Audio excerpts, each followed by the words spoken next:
I'd like to ask, for the record, Mr. Charlie Ang, yesterday you went on YouTube. It went semi-viral with you saying that mahirap dito, ang daming mga politikong nakikialam sa mga investigation. Are you referring to this panel or the personalities present here? Kasi makakaharap ka namin sa tanghalian. Tapos masama pala ang loob mo sa amin. So kami ba yung lumalabas sa YouTube na galit ka, na di umano may mga maraming politiko na hindi ko mahaba yung YouTube mo eh. So yun lang gusto ko maliwanagan. Kung wala ka maalala, galit ka ba sa amin? Are you referring to us? Just for the record. Pwede ko po makita yung YouTube na yun. Kasi baka interpretation nyo lang yun. Okay, thank you. Thank you po, Mr. Chair. Actually, alam naman natin na may pending application ng franchise yung Lucky 8. At nung ito'y dumating sa amin, no, sa committee namin, syempre bago itong ganitong klaseng pasugalan na humihingi ng prangkisa, talagang napakahirap suriin, ano. Pero ang isa naman ang masasabi ko, sila humarap para mag-apply. Isang bagay ito na masasabi natin tungkol sa kanila. Ngayon, marami rin akong nadidinig, halimbawa, Lucky 8, tapos yung mga ibang, yung isang nabanggit nga dyan, si Pineda, na sa sarili nilang kilos, may mga nagsasabi na nakakatulong sila. Ngayon, ang importante ngayon na talakayan natin, ito, siguro tatanungin ko si Mr. Atong paano yung nagiging kooperasyon ninyo sa mga pulis ngayon sa pag-iimbestiga? Kasi nga, di ba may mga sinasabi na sira yung CCTV doon sa Sabungan, naayos na ba yung mga CCTV na yan? Pangalawa, anong klaseng kooperasyon ang binibigay ninyo? Meron din ba kayong mga pinagsususpetsahan? Kung hindi talaga kayo ay responsable dyan, ano ang nakikita ninyong anggulo ngayon dito sa mga nawawala na ito? Kasi yun ang talagang punot dulo nito. Mahirap natin talakayin ang isang prangkisa na may mga kasong ganitong nakabimbin. Yes, Your Honor. Yun po. Yeah, you can respond, please. Okay. Your Honor, about CCTV, okay. Napanood ko rin po na napapagalitan din ng PAGCOR dahil sa hindi sila nag-higpit sa amin sa CCTV. Ang CCTV po sa PAGCOR, ang nilalagyan nila ng CCTV inside casino lang. Hindi po kasi nila teritoryo ang mismong arena eh. Wala talaga kasi sa amin studio lang po eh. Ngayon, yung pag may kukwento ko nga kung paano kami, kung makikita niyo yung studio namin, yung hindi na kailangan lagyan ng CCTV yung mismo site namin dahil naka-video siya. Pagka nagpapalabas may video eh. Yung perimeter naman, hanggang ngayon under construction pa ho kami. Kasi nung mag-start kami ng July 15 hanggang December, may pandemic eh. Ang palabas namin kukunti lang, tapos bumibili kami ng manok, tapos konti-konti lang yan. Nakapag-start kami ng maganda, 2021, tapos nagsisimula umakyat dyan, tsaka palang, tapos nalaman ko nga na mga March yata yun, napunta kami sa PAGCOR na kailangan kami i-regulate. You mean to say na yung tatlong sabungan na inoperate ninyo puro under construction pa, kaya hindi kayo nakapaglagay ng CCTV? Farm lang ho yan eh, farm. Okay. Farm. Nagsimula kami sa isang ang style ng farm kasi, bukid yan, bukid. May pader. May pader, wala. Nung una, walang pader. Ginagawa namin yan sa isang ano lang, yung rueda lang. So, yun ang ginawa namin arena. So, tapos yung mga manok, yung mga cockhouse, kanya-kanyang cockhouse yan, may air condition. Nung una, wala pa air condition eh. Nakalagay lang eh. So, within few months, nagsisimula pa lang kami ayusin. Tuloy-tuloy ang construction hanggang ngayong oras na to. Kasi tignan nyo. Tsaka, sa mga pulis, maski tanong nyo po sa kanila, every time na gusto nila pumunta sa amin, pinupuntahan nila kami. Never kami nag-object na imbestigahan kami. Yung sa CCTV, humihingi po ako ng paumanin. Ilang hektarya yung lupa namin sa Lipa? 33 hectares. Hanggang ngayon, pinapadiran pa. Tapos yung sa Santa Cruz namin, 10 hectares, 11. Hindi naman kami makapagpadir ng ayos dati dahil yung pandemic, mahirap yung mapag-travel. Okay, for Lipa, sabi mo, open na, with the indulgence of Senator Grace mo, is it okay na this, mag-follow up lang ako? Go ahead, sir. Nakikinig lang din po ako. Thank you, Mr. Chair. Yeah, thank you. Sabi mo, sa Lipa, 33 hectares, tapos kinukural ninyo. How about Manila? I think this Manila Arena is already built up establishment. Manila Arena, nagawa po namin dati yan as cockpit. Hindi po nakakapagsabong dyan. Santa Cruz, nakapagsabong lately lang nung pinayagan lang ng IATF. Matagal naka-stack yan, idle yung lugar eh. Kaya nga, kung matagal na rin itong walang CCTV. Wala po, kagagawa lang yan na Your Honor, bagong gawa lang yung arena na yan eh. Tapos inabot nga, ginawa yan nung wala pang COVID no, nung wala pang pandemic, kagagawa lang yan. Wala pa eh. Wala talaga. Pero meron na pinalagyan ko na ngayon. Ngayon, kung signal nila, pinalagyan ko kasi ginagamit na po namin, Your Honor. Senator Lacson is recognized. Just a manifestation. I noticed that we've been straying away from the intent of this legislative inquiry. No, parang nakalimutan na natin yung mga nawawalan sa bungero. We're more interested in to hear from the PNP kung meron na silang progress sa investigation kasi ito yung medyo bitin last hearing. So, yes, sir. to you, Mr. Chairman. Yes, sir. Just an observation. Magdadalawang oras na tayo, hindi pa natin natatakin yung intent, the intent of this legislative inquiry, Mr. Yes, sir. I agree with you, sir. I agree with you. Pinagbigyan ko lang ito si Mr. Atong Ang kasi inimbita natin. Pinagbigyan ko lang magsalita. But can you wrap up? Mr. Chairman, Yes. before that, so that we can move forward, siguro, i-diretso na lang ni Mr. Ang yung sinasabi niyang conspiracy. Okay na, naintindihan na namin lahat yan. Problema sa ganito, tapos yung rules, ganito ang batas. Yung conspiracy, diretso mo na yun para malaman na natin. Doon tayo, para makapunta na tayo doon sa mga biktima. Kasi gusto rin parinig ng mga biktima yung conspiracy yung sinasabi mo. Go ahead. Yes, you can, pwede mo i-share sa amin yung conspiracy theory na sinasabi mo? May conspiracy against you? Okay, please share it to this committee. Dire-diretso na po lahat, oh? Ang ano ko po kasi. Kung gusto mo, di ba, you are asking for executive session? So, mamaya na yan. Sa executive session, sabihin mo. Okay, so... Kung pwede tayo mag-break lang ng mga 10 minutes. Okay. Nila Senator Lacson para makita. Yeah, we can give it to you. Kasi may involved din ng mga magugulo rito. Yeah. But before that, I would like to recognize Senator Franklin Dillon. Thank you very much. Thank you very much, Mr. Chairman. Just a few questions in relation to this, the subject of suspicion that about 31 of our Sabong aficionados have disappeared.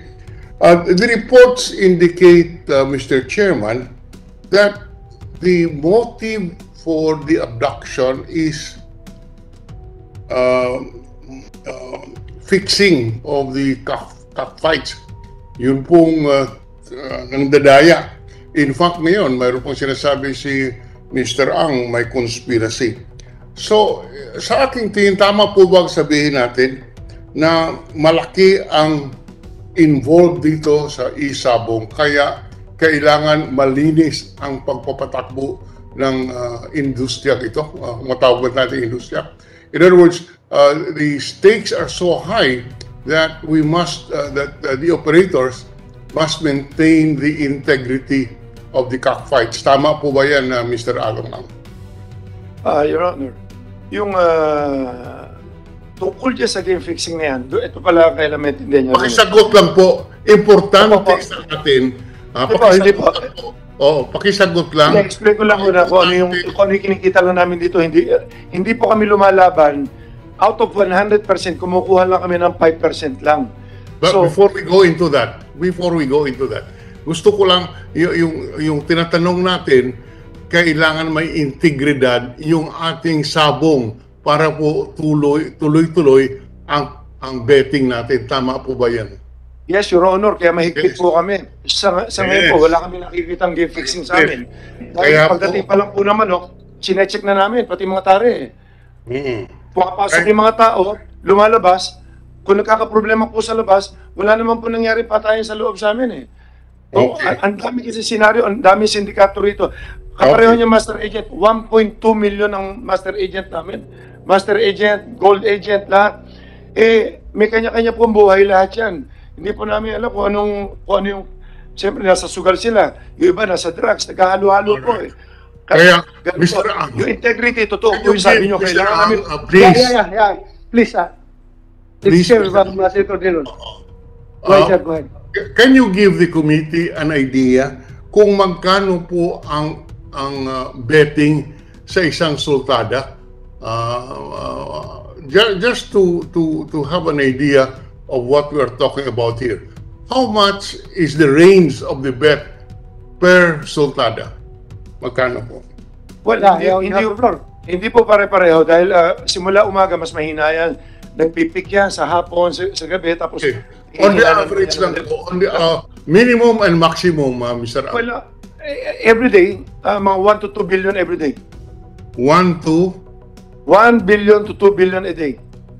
1 billion to 2 billion a day. Kumukuha lang kami ng 5% dyan. 2% binibigay namin sa Master Agent. 1% para... Teka po, isa-isahin natin dahil ako po hindi sanay dito. Although lumaki po ako sa aming bayan sa Iloilo, marami pong sabong, but I have never been familiar with it. So you're saying, bawat araw, 1 billion hanggang 2 billion ang betting. Tama po ba yan? Yes, Your Honor. Sa bawat isa. Mute, naka-mute ka ata, sir. Senator Dillon, hindi ka marinig. Hindi po ako nakamute. I'm O, on. mahina signal, nawala. Hindi ko po alam, but tinitinan ko lang, hindi po ako nakamute. Something is wrong, probably with our technological connection. Mr. Chair, I can actually hear Habang the wala si minority Senator leader. Dillon, stop ka muna at kuhan tayo, executive session afterwards. But before that, before we dismiss dahil maghingi muna tayo ng update from CIDG. Then after the CIDG, pakinggan natin itong nakasalang na yung case number 4. Mr. Chair, Then mag-break just- tayo, mag-executive session tayo sa loob ng lounge habang Yes. papakainin na rin natin itong mga naiwan dito sa Pwede po ba, Mr. Chair, Kung tapusin ko lang ang aking... can I just... So, can I just... CIDG, you have any update? You have the floor. Yes. Yes, Mr. please. Chair, Yes, I sir. don't, To the Honorable Chairman of this committee, Senator Ronald De La Rosa, sir, and to the other Honorable Senators. Magandang umaga Sandali po, lang, sir. kabilis ng turnover ninyo. Yes, sir. Yeah. First hearing, the director of CIDG is General Pero. Now, Yes, sir. ikaw na naman. Yes, sir. So, retired na si Pero. Yes, sir. So, masaya si Pero kayo, nakalusot siya sa problema na ito. Yes, sir. Ikaw ngayon ang tatanggap sa kanyang problema. Yes, Go sir. ahead. I'm happy to receive that challenge, sir. Thank you. That's what I need from you. Yes, sir. You should be very brave enough to handle all these problems. Yes, sir. Continue. Because I've been with the CIDG for a long time, sir. I'm Police Brigadier General Eliseo Cruz, the newly designated Acting Director of the Criminal Investigation and Detection Group. I just assumed my position, sir, last March 2 this year. And I'm going to present to you the updates of the investigation that the CIDG has conducted for the 31 missing persons. 31, Missing persons, sir. pero last count natin, 34, di ba? Yes, sir, but we are only handling 6 cases wherein 31 persons. Oo, pero huwag niyo pabayaan yung Yes, sir. Yung 2 cases na involving 3 biktima. Yes, sir. We are Because also isa mong related rin yun, di ba? Yes, sir. We are also coordinating with the other PROs which are I handling. suggest, hawakan mo na dahil sabi man ng Chief PNP. Yes, sir. Hawakan mo lahat yan. We'll do that. Yeah, hawakan mo lahat yan. Continue. Yes, sir. There are 6 cases being handled by the CIDG involving 31 missing persons coming from the provinces of Bulacan, Rizal, Quezon, Laguna, and Manila. And these cases happened in the premises of Cockpit Arenas. And 1 in Manila, 4 in Laguna, and 1 in Batangas. For the incident that happened on January 13, 2022 in Manila Arena, located at Santa Ana, Manila, we would like to inform this honorable committee that we have a breakthrough in our investigation. A vital witness gave his statement that he saw how the victims were held and loaded by security personnel of Manila Arena in a gray van parked at the basement of the said arena. The witness is currently in a safe and secured environment being guarded by the CIDG. There are 14 persons involved in this case that the witness implicated, and he positively identified 6 suspects and 8 are still unidentified.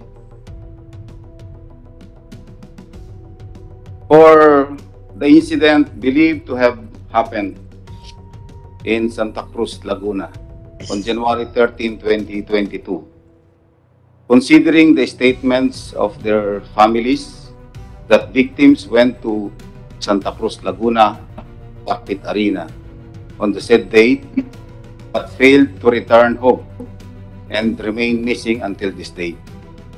And despite being missing, bank withdrawals from the ATM account of one of the victims, Melbert Santos, was recorded at BDO Lipa City Branch and is now being investigated by the CIDG.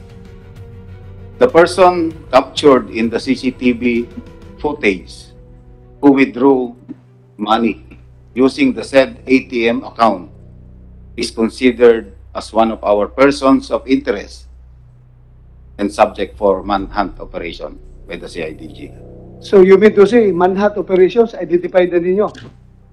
Yung tao Actually, na- sir, that's just the word that I use, but we are actually identifying, and once we identify, of course, we have to take appropriate actions on how we take custody about this person or file appropriate charges in court, sir.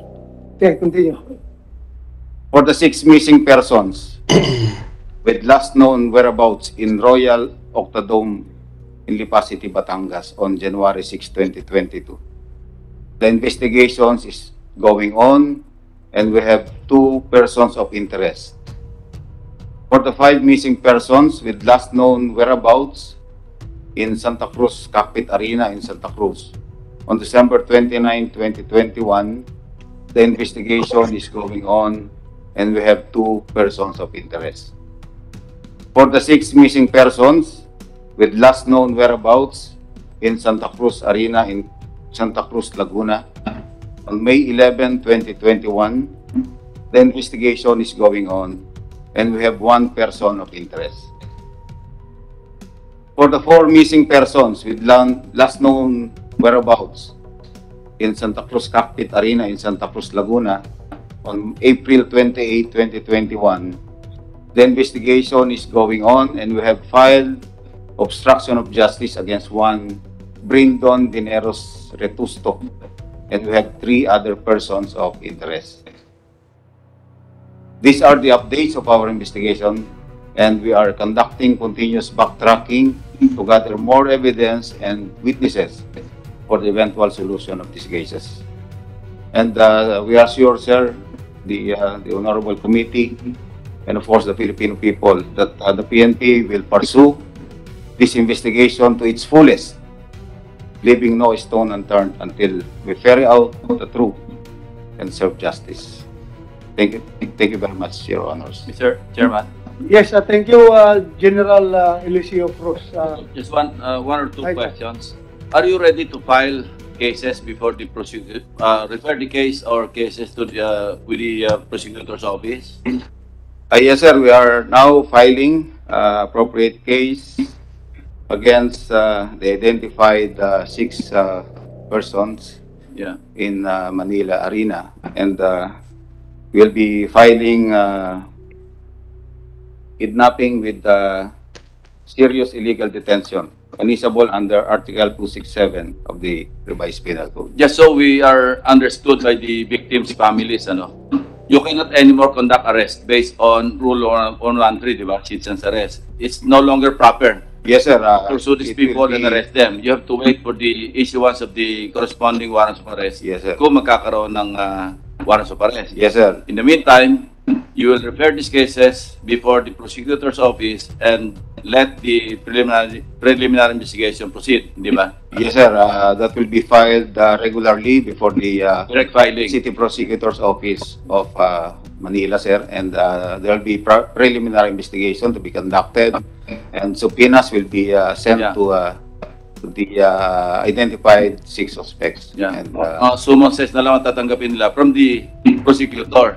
yes, Para sir. maintindihan ng mga victims' families, baka isipin nila, walang ginagawa yung PNP. Because you're not authorized under the law, under the rules of court, to conduct arrest at this point in time. Yes, sir. Hindi na applicable, hindi ba? Yes, sir. Para maliwanag sa kanila. Yes, sir. So immediately, what you're telling us is you're filing cases against these people who are properly identified and positively identified, di ba? Yes, sir. Positively you're- identified by a witness And properly identified. and properly identified. Thank you. Yes, sir. Thank you, sir. Any more? Okay ka na? That's our update, sir, on the investigation, sir. Okay, thank you. Thank you very much. Sir, okay lang sa inyo. Balikan natin si Senator Drilon. Naputol kanina. Senator Drilon, sir, pasensya ka na, sir. We could not hear you. Kaya please continue, sir. Sorry. Thank you. I just want to place on record the magnitudes of the money we are talking about here, which could give rise to incidents such as this. Mr. Ang, did you say that the gross bets is about 1 billion to 2 billion? Is this per day, sir? Per day, Your Honor. Per day? Per day. Okay, 1 to 2 billion. Masyado pong, approximately, can we say 1.5 billion on the average per day? Gross bets, tama po ba yun? But depende rin no kasi sa ano yan, sa araw-araw kasi malakas lang po pag Friday, Saturday. Oh, but you're saying 1 to 2 billion per day. Let's say 1.5 na, 1.6 And average. this is only for Lucky 8 or for the 7 or for the 8 licensees, Mr. Ang? Pues, sa amin lang po yan. Sa inyo lang po. Ang kabuuan po kayo magkano? Just rough estimate of the gross bets of the e-sabong industry. Well, hindi ko kabisado sales nila, pero kung titignan mo yung sales nila, mga to, let's say, mga 500 million sila po, ganun. 500 or 700. 500 million per day. More or less sila. Yes, all right. Yes, Now- sir, excuse me, Senator Drilon, sir. Yes, sir. If I may interject, no? Kung gusto mo natin malaman yung kabuuan na pera dyan sa industry na yan, I think PAGCOR, meron silang accurate data mamaya. They can share it with us, sir. So please continue, sir. Tanungin natin yung PAGCOR later. Alam Yes, nila thank- yung kung gaano, Thank you. what is the percentage of Lucky 8's contribution to the overall revenue derived from e-sabong industry. May data ang PAGCOR niyan. Hindi po. Naka-fix Thank you. po kasi sila eh. Naka-fix po sila na, for every licensing. Nag-issue sila. Obligado kami ng 75 million na minimum guarantee of per Yes. Yeah, alam na. each ever is higher do sa 12,000 505 fights. Ah, Kami more than So, ang binabayad namin, siguro more or less, 135 million every sa amin. sir, please continue, sir. Continue. Thank you very much, sir. So if we're saying, Mr. Ang, kung sinasabi po natin, ang gross bets on the average would be at least minimum 1 billion to 2 billion per day. How many days do you operate in a month? 30 days, 31 days. 30 days. So, Araw-araw po, meron po kaming laro. so we are saying that kung 30 days po, hindi ko na po makompute. per day is anywhere from 100 Lagay niyo 2 billion, 1 to 2 60 billion po. Opo. Per month, it's anywhere from 30 billion to 60 billion. Ganun po ba? More than 60 billion po. How much? A month. A month is Yes. about 60 billion. Yes, Your Honor. 60 billion. Magkano po ang inyong commission? Well, 5% kinukuha namin, tapos binibigay namin sa mga agent, 2%, tapos Muna. Just the gross muna. So 5% of 60 billion is roughly 3 billion per month ang commission ninyo. hindi po, ano yan 5%, 6 billion, 3 billion, more or less. Okay. I'm sorry.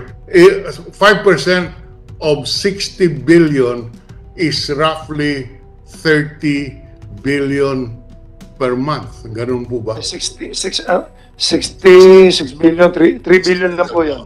At Tapos 5%, that's roughly 30 billion per month. Ang 3 lang. 3 lang po, 3 lang. 5% lang 5% of 60 billion is 30 billion, right? 3. I'm sorry. 3 lang po. 3 billion. Yan po ang kinikita ng franchisee dito. Hindi po kinikita. May ano po yung binibigay po, binabalik po namin sa mga agent. 2 or 2.5, depende ho. Binibigay namin sa kanila uli mga 2 or 2.5. So, kung sa 3 billion, kung alisin mo yung kalahati, binibigay na kagad yun, 1.5 na lang matitira. Plus mga expenses pa, nalagay mo 1%, alisin mo 1% yun, more or less mga nasa mga 900, 800 matitira sa isang buwan. Anyway, yes. Doon ako kunin yun sa mga popcorn, sa mga ganyan. Doon na namin binabayad lahat. Kaya po, kung 3 billion ang kinikita ng Lucky 8, baka po payat ang 640 million na sinasabi ng Pagcor na kanilang income dito sa Isabong. Ulitin ko lang, 3 billion per month. Even assuming that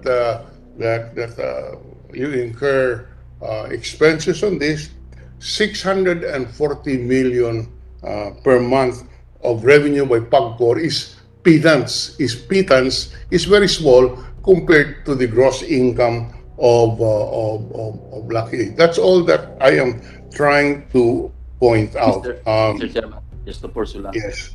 Yes. Point of Okay. clarification, Mr. Chairman. Yes, Yung sir. 5%. Yes, sir. Yeah, thank you, Senator Drilon. I-pursue ko lang yung point yung sa 5%.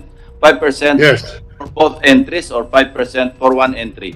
Pag pinagsama yung both entries, kaya without risk kami. Kung may tayong 1 million sa kabila, 1 million sa kabila, 2%, 2 million yun, minus 5% yun. So 5% sa both entries na. Total. Yun na yung gross. Oh, Hindi total. ito yung 5 sa one entry, another 5 for the other. Pareho, maski sa amin. Pareho na yun. Thank you. So, kaya po, that's why I'm just asking yung gross per day. And from the testimony, it would appear that the gross income per representation and in the absence of any proof to the contrary, we accept that as the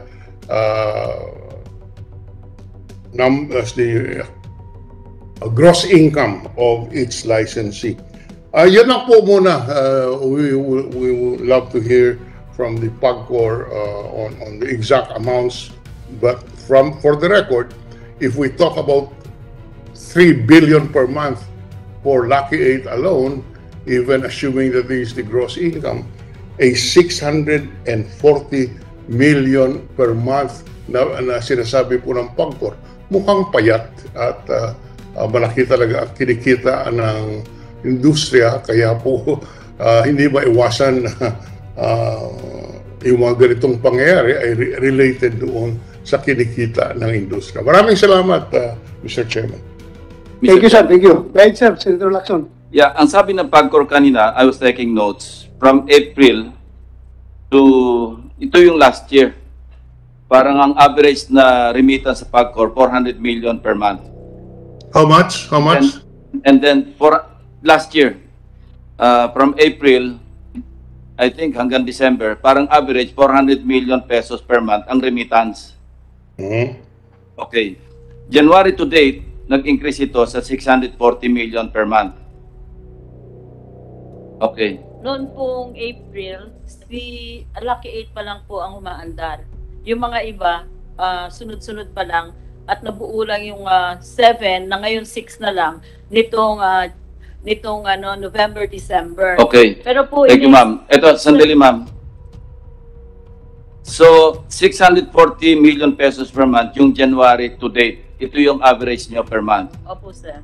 Ngayon, sabi kanina ni Mr. Charlie Ang, yung kanilang remittance, pinakamalaki sila eh. Umabot sila ng 135 million pesos per month. Lucky 8 pa lang yon. Opo. If we compute yung 6 others, kasi ang threshold, yung minimum nilang kailangang remit is 75 million each. Okay. So 6 times 75, that's 450 million. Plus 135, plus 585 million pesos per month. Ang ibig sabihin, nasa threshold lang yung 6. Kasi from 640 million pesos per month compared to 585, masyadong minimum yung nire-remit ng ibang operators, ibang licenses. Because Lucky 8 alone, 135 million pesos per month na. So masyado yatang andun na sila sa threshold, the 6 others. Totoo ba ito? Opo, ganito po kasi sir. Ang Lucky 8 na gross bets lang from April 2021 to January 2022, Ma'am, excuse me. Pakilapit yung yung microphone kasi hindi nare-record. Ang gross bets po ng Lucky Star from April 21 to January 2022, 546 billion 826 million 428,839. Yung pong sumunod, yung Belvedere Corporation, 86 billion as compared sa 546 nila, 771 million 15,804. Yung pong susunod, yung Esports Encuentro, 3 billion 638,612,985 pesos. And Home Visayan Cockers, ang susunod na malaki sa Lucky Star, 96 billion 576 million 56,951. Yun pong sumunod, yung Jade Entertainment, 145 million 357,404,000. Yung New Win Cockers, 1 billion 205,219. 205,219,683. Yun hong Philippine Cocking International, 6 billion 856,263,554. Ito pong Golden Buzzer na nasuspende na ngayon kasi hindi nila ma-meet yung 75,746,350,941. Katulad po nung sinasabi ni Mr. Ang kanina, yun po kanilang gross na 3 billion. Sinasabi po niya na may percentages silang binibigay sa iba-iba pang government offices, pera lang po sa PAGCOR. Sa PAGCOR po, dahil nga bago ito, initially, pinag po namin 12,500 per fight ang aming charge or 75 million per month minimum guarantee fee, whichever is higher. So, yun po ang pwede po namin isubmit ito. Talaga pong pinakamalaki, almost 90% po Lucky 8. Say again, Thank you, ilang Mr. percent? Chairman. Ilang percent? Kukompute ko lang, sir, para sigurado. Oh, sige, sige. So, Ma'am, wala kayong planong taasan yung threshold? Meron po, sir. Ang binabalak po namin ay taasan siguro po yung per fight. Kasi kung tataasan pa po namin yung threshold na 75 million minimum guarantee, magiging monopoly po dahil yung mga nakauna malalaki na talaga at kaya po yun. Yung mga iba na maliliit pa na nag-struggle and they're trying to enter the business, hindi po nila makayanan, kaya automatically, hindi po sila makakasali. Yun po ang aming teorya. Ayaw po namin ng may monopolya o may binopoly or something. thank you, ma'am. Thank you Senator po. Tolentino, you have the floor. Yes, just last question addressed to our electronic money issuers, EMIs. Nandito ang Paymaya, nandito ang GCash. Napapag-usapan na natin konti itong detalye. Magkano po ang kinikita per day, per month ng GCash dito sa Isabong? Ganun din ang tanong ko sa Paymaya. Thank you, Mr. Chairman. Good morning, Mr. President. You are Paymaya or GCash? I am from GCash, Your Honor. Thank you. Please introduce yourself. I am Attorney Gilbert A.S. Cotto from GCash, Your Honor. Go ahead. I don't have the exact figure to answer the question, Your Honor. Excuse me, attorney. May request dito nga kung pwede garbo ang dating. May harang naman tayo. Tanggalin mo muna yung habang nagsasalita. I apologize, Your Honor. Thank you. I don't have the exact figure, Your Honor, to answer the question of the Honorable Senator Francis Tolentino. But I am willing to submit to the Senate committee the documents that would answer the question, Your Honor. Thank you. Mr. Chairman, after the break, we can ask the representative from GCash to provide us the figures. He can call. He can ask his superiors how much is Yes, we can do that. the income. The same is true with Paymaya. If Paymaya is willing to divulge the figures right now. Yes, Your Honor. I also cannot give you the specific data, no? But I understand that Paymaya only onboarded or accredited this Isabong licensee as of February this year. But after the break, Your Honor, I will consult and maybe they can provide the data needed by this committee. So, also GCash, can you provide after the break? Kaya mo? Kasi kaya mo daw ng Paymaya, yung Your GCash. Honor, can I ask for at least 1 day, Your Honor?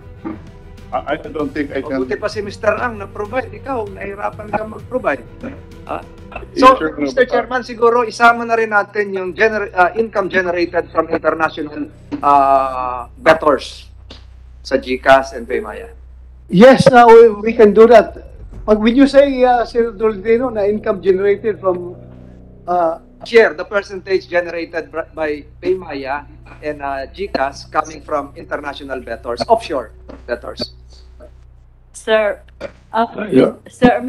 Senator Tolentino, what we are regulating in PAGCOR and the figures I gave to you are based only on local bets. No, not one of the operators is licensed to accept offshore betting. Pero ma'am, maraming tumataya sa Opo, OFW natin. illegal po yun, sir. Yun po yung minomonitor. Dumadaan sa EMIs, dumadaan sa GCash, etc. So, can we have a figure? We're not saying that you're tolerating it. Yes, We're not sir. saying that you're violating something. We are just asking the electronic money issuers and non-bank financial institutions if they can provide us a figure of how much percentage they are generating from bets coming from overseas. Yun lamang po, Mr. Chairman. Hindi natin pinag-uusapan kung may nag-violate o ina-allow. Hindi po yun. Okay, Paymaya promised after the break, we can have it. I will consult, Your Honor. Okay, And if they give it to us, I will provide the committee. okay. Then Thank you. GCash, tomorrow, Your 1 day. may we ask for a reasonable time to comply because I think it may take Yeah, what is reasonable for you? 3 to 5 days, Your Honor. We'll just submit the... Weekend na yun. Masyadong matagal yun. Mahirap ba mag-compute? Si Ms. David? Mahirap ba? Everything is computer generated, di ba? We will ask our office, Your Honor. Kaya nga ng Pimaya after the break eh. Kasi everything is computer. Pindot-pindot ka sa computer. Nandiyan na yan. I will try to ask the office, Your Honor. So kailan? Kailan? A day, Your Honor. A day. So tomorrow, we are expecting that tomorrow. Yes, Your Honor. Oh, thank you. Pimaya after lunch, after break. Yes, Your Honor. Okay. We are consulting them right now. Okay, thank you. Thank you very much. So, continue. Before we go on a break, it will be an executive session in the presence of Mr. Charlie Ang. Yes. Yes, I'd like to ask, for the record, Mr. Charlie Ang, yesterday you went on YouTube. It went semi-viral with you saying that mahirap dito, ang daming mga politikong nakikialam sa mga investigation. Are you referring to this panel or the personalities present here? Kasi makakaharap ka namin sa tanghalian, tapos masama pala ang loob mo sa amin. So kami ba yung lumalabas sa YouTube na galit ka, na di umano may maraming politiko na hindi ko mahaba yung YouTube mo eh. Are you referring to us? Just for the record.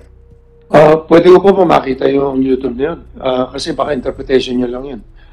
Hindi ko alam yung sinasabi niya, Your Honor. Lumabas po yung kahapon at di umano ay mahaba yung sinabi mo. It was shown to me. So perhaps you can ask your colleagues, whoever videoed you there, baka it was taken in your off moment time na galit ka sa mga nag-iimbestiga. So yun lang gusto ko maliwanagan. Kung wala ka maalala, galit ka ba sa amin? Hindi po ako pwede magalit. Mga kaibigan ko may mga pinagsamahan po tayo mas iba paano eh. Ba't ako magagalit? Your Honor, tsaka wala po ako nilalabas sa video. Ang huling-huling video ko, yung huling nga na sinisita ko na nung nagpahuli ako sa mga NBI tsaka si ADG. Yun ang isang i-explain ko mamaya. Na nagte-threat daw ako. Hindi ako nagte-threat eh. Nagte-threat ako doon sa mga, ang dami na namin napahuli. Sa NBI tsaka si ADG. So in short, hindi ka galit sa amin, ha? Impossible. Okay. Lahat po kaibigan ko Thank you. Hindi ka galit. But please, review that video. Dahil ang dating kay Senator Tolentino kasi, medyo galit ka sa mga politiko na nag-imbestiga itong insidente na ito.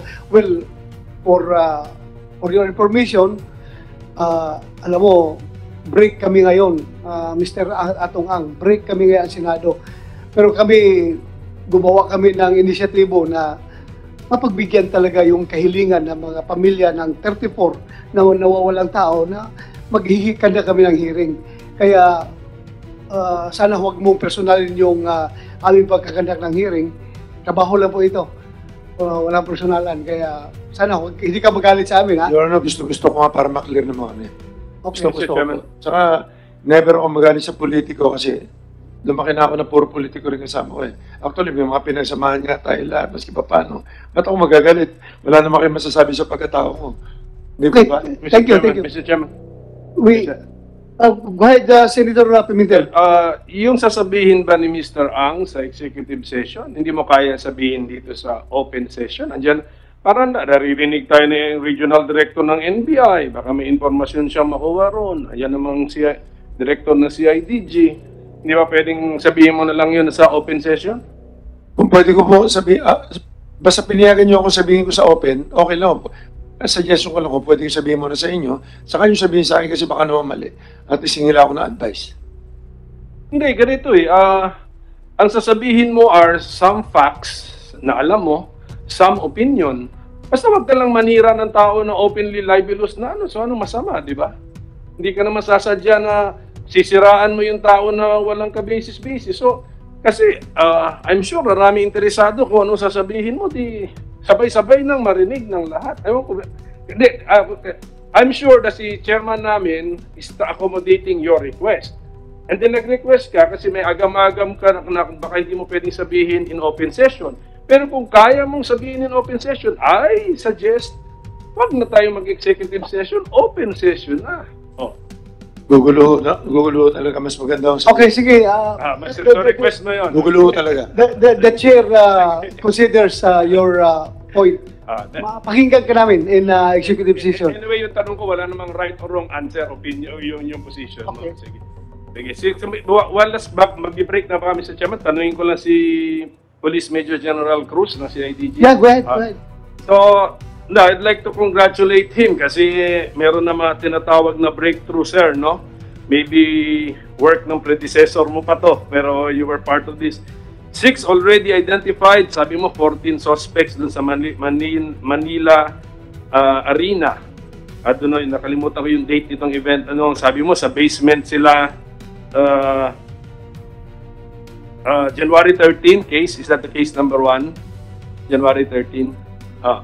Pero kung mga security guards po to lahat, more or less yung 14? Yes, Your Honor. So, they are all part of the security. Security, di ba? So, siguro alam natin na hindi pa to case closed dahil mukhang mga nautusan lang po yan. Hindi po, I assure na hindi pa yan ang mastermind. Tama ba, Police Major General?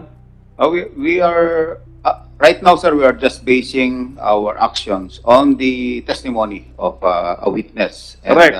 And So, other evidence at hand. So, yeah, ako lang. Ito lang pakiramdam ko. Medyo malayo-layo pa ito na matapos. Because imagine 14 security guards abducting 6 people dun sa case number 1. Yes, sir. 14 security guards. Ba't naman kaya nila gagawin yan? So, napag-utusan lang. There must be some higher power or higher person or authority above the security guards. Yun tawagin na lang nating mastermind. So, that is just the feeling I have. So, I hope that you pursue that possibility, no? That this does not stop at the security guard level. Yes, Your Honor. That's always the course of our investigation in CIDG. When we investigate crime, we make sure that everything is checked and kagaya nga po ng kasabihan, we will leave no stone unturned in the investigation. Thank you. Anyway, Senator Pimentel, the management of Manila Arena is also invited. Andito, di ba? Komisek, the manager of Manila Arena. For the record, sir, we have invited them. Okay, so andito sila. Check, sir. Okay, thank you. So from here, ma'am, siguro mas maganda mamaya na kayo na may pagbigyan after the break. Kain muna tayo. Okay lang sa inyo? Kain muna tayo. Kumsik, please bigyan ng pagkain yung mga resource persons natin. Habang nag-break tayo, kami, executive session sa loob with Mr. Ang. Yes, sir. We'll comply, sir. Okay, thank you.